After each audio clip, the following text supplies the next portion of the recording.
Assalamualaikum warahmatullahi wabarakatuh. Perkenalkan, nama saya Abi Hastulauda, kelas 4A.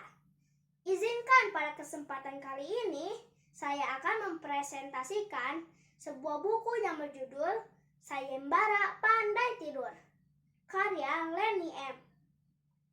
Buku ini berisi kumpulan cerita rakyat Nusantara.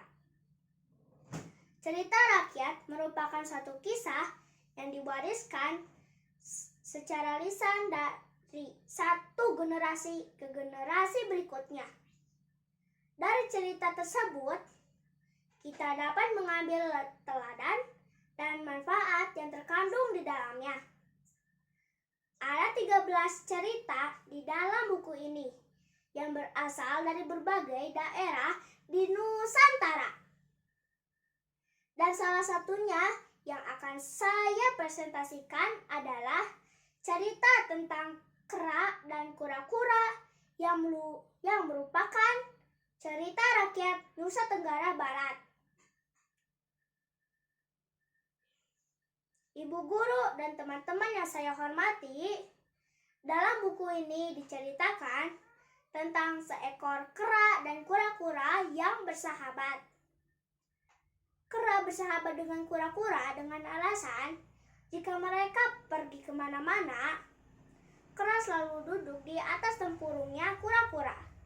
Dengan alasan kakinya sakit, capek, lelah, dan alasan sebagainya. Jika mereka lapar, mereka suka makan buah.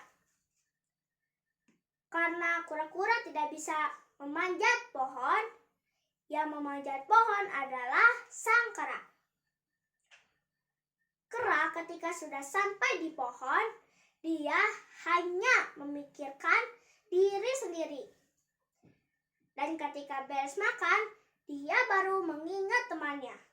Tetapi sayang sekali, buah yang di pohon sudah habis dimakan oleh kera. Sehingga kura-kura hanya mendapat kulit buahnya saja.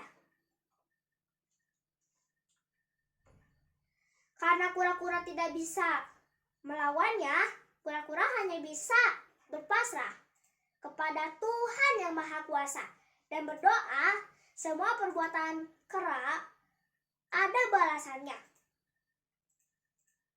Setelah kejadian itu, mereka pun berpisah secara waktu yang sangat lama.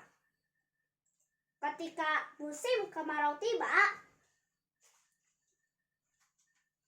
semua pohon layu dan semua hewan di hutan itu pada kelaparan dan kehausan, terutama si kera. Kera sangat lapar dan kehausan. Ketika dia sedang mencari kura-kura, dia pun beristirahat di sebuah pohon yang sangat rindang sambil duduk di atas sebuah batu. Ternyata itu bukan batu, hanya sebuah tempurung sang kura-kura. Ketika sedang beristirahat, kera memanggil kura-kura. Kura-kura, kura-kura, di mana kau? Kemarilah. Kura-kura yang mendengar suara itu hanya bisa menjawab kuk, kuk, kuk. Ketika kera mendengarnya, dia berpikir bahwa alat kelaminnya yang sedang meledeknya. Dengan mengancam alat kelaminnya, kera mengancam jika alat kelaminnya bersuara kembali, dia akan memukul alat kelaminnya dengan batu. Kemudian, kera memanggil kura-kura kembali. Kura-kura, kura-kura, di mana kau? Kemarilah. Mendengar suara itu, kura-kura hanya bisa menjawab kuk, kuk, kuk. Karena sudah mendengar suara itu, akhirnya kera pun memukul alat kelamin menjaminnya dengan batu sambil menjerit kesakitan. Kura-kura yang mendengar jeritan sang kera langsung keluar dari tempurungnya. Tetapi sayang sekali, kera sudah mati dalam kondisi yang menggenaskan.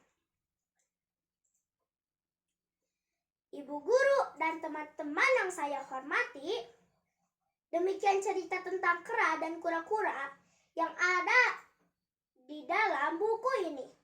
Beberapa poin penting yang bisa kita ambil hikmah dari cerita rakyat ini diantaranya adalah yang pertama adalah karakter pada cerita tersebut merupakan gambaran dua karakter yang saling bertolak belakang, di mana yang satu ada contoh karakter yang licik, ingin menang sendiri, selalu mengambil keuntungan dari penderitaan orang lain, dan suka memperalat temannya hanya untuk keuntungan pribadi.